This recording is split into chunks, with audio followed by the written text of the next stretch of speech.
attack on journalists, an attack on the higher education system, an attack on the central bank, attack on the judiciary, or red flags that should be setting off some serious warnings. Hello, listeners.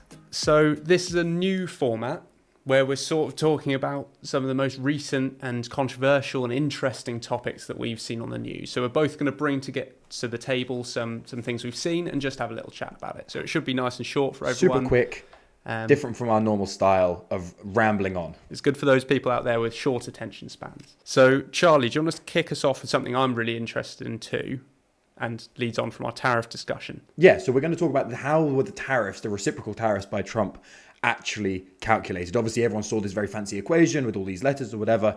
It's actually incredibly simple how he calculated it. And people have been criticizing the equation for the wrong reasons. So basically, the way the tariff equation was calculated was basically it was looking at how much a change in tariffs would affect the price of imports, how that price would then affect how many imports are actually coming into the US.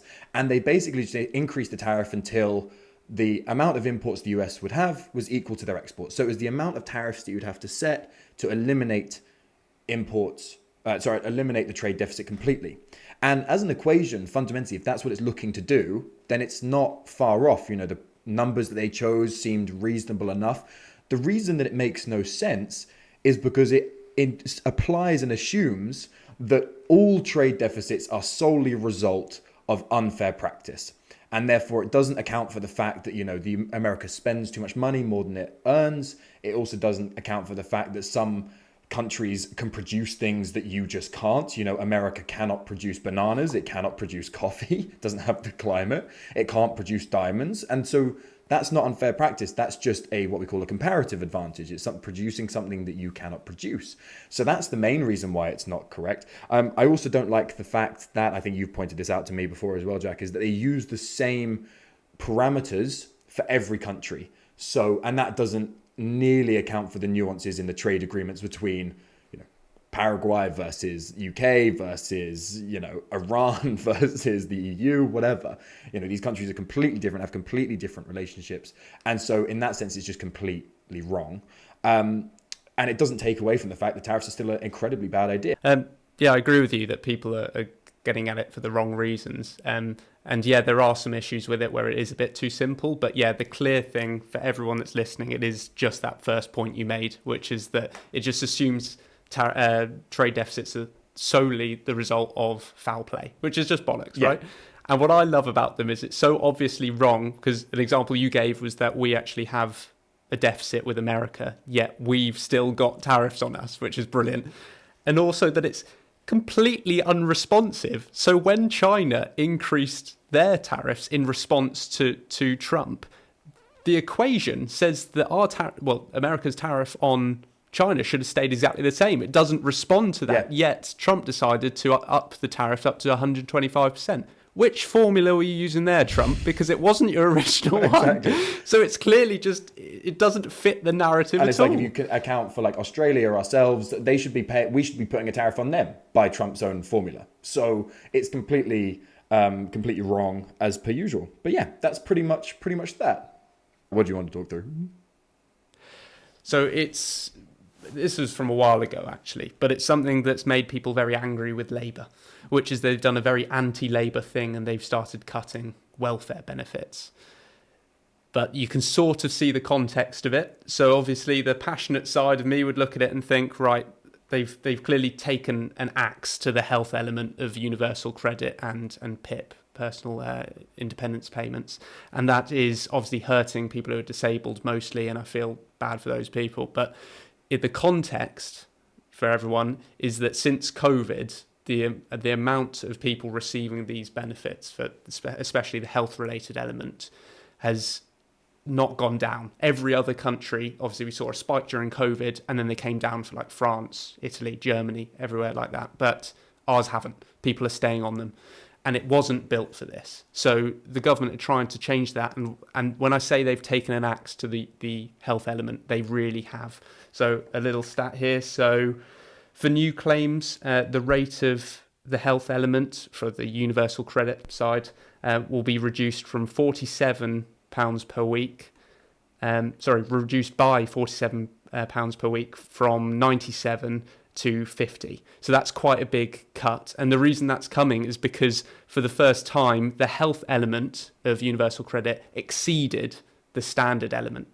So people were really getting most of their benefits from health-related benefits. And you can see that the number of claimants the increase in the number of claimants exceeded the number of people that actually had disabilities. So clearly there's something going on there. And a lot of people like the Resolution Foundation have said that it's basically people are feeling the squeeze from the cost of living and their income paychecks not rising as much as they need, and they've turned to disability benefits as a way of receiving this money. And so you can see why the government has decided to cut it. But this is a big cut, and you've got to admit that. Just for everyone, universal credit is sort of the means tested part of our welfare system. It's an umbrella term for all of the other benefits that used to be separate, like job seekers allowance, rent help and things like that. That's all in universal credit. And then PIP is a non-means tested, just flat payment no matter how much income you earn. And that's got a mobility component and a health component. Now, the other change is that they've made it hard to receive PIP. So it used to be that you had to get a certain amount of points on different assessments on just your general living. Now you need to receive at least 4 points in one specific criteria. So rather than just being a little bit bad in a lot of areas, you've got to be quite severely effective in at least one area. So they've made it harder to get these health payments, and they've also cut them substantially.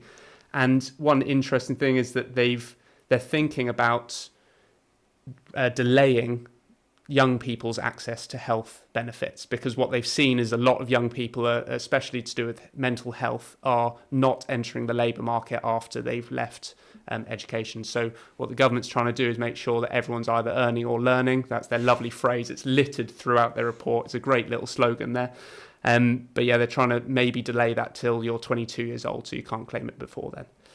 And I think another time we'll talk about this potential establishment of a national insurance, not national insurance, unemployment insurance, which is an interesting short-term insurance basically for if you got unemployed. Yeah, we'll talk about that, because that's more moving towards the European system, right? That's super. So how much do you think this is going to affect people who are genuinely unable to work because of severe disability? Because that's been the main concern of the public, I think.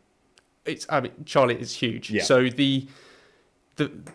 you basically halved the amount of health benefit these people are receiving, and as I said, that's basically going to be sort of like a quarter of the full benefits they're receiving. Yeah. So it's a huge impact to them. And yes, by cutting the amount of benefits that people who maybe didn't need it are receiving, that's good. But then you are cutting the benefits to people who actually did need it too. And it's not being met by the increase in the standard rate. They harked on saying, it actually says, they have the audacity to say in the report that it's okay because the decrease will be partially offset by the increases in the standard rate of universal credit, which is only going up by £7 per week when they've lost, for a 25-year-old, a single 25-year-old. So £7 a week, but they're losing, £47 a week. So when you say partially offset, barely at all offset is what you mean, right?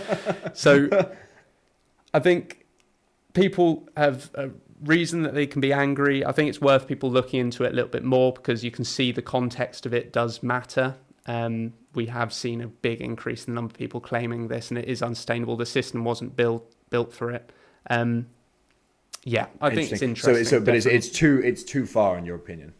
I think even I need to read into it more. Yeah, but it definitely looks like a huge slash, doesn't it? Well, that stage is very. I do wonder whether I feel like there's something weird about having the non-means tested part of disability benefit to me. I feel like it makes sense to support these people a lot, but if they're earning a lot of money, I don't see why they're receiving extra help. But I don't know how big a problem that is. So so I just wanted to finish off our little news section just by talking about from what I can say is an assault on the political institutions that's currently happening in the US, which is currently being unopposed by a lot of political parties, a lot of the political spectrum in the US, and nothing spearheads this more, in my mind, than the attack on US education institutions. So recently, I'm sure people are aware to a degree that the Harvard have had their tax exemption removed.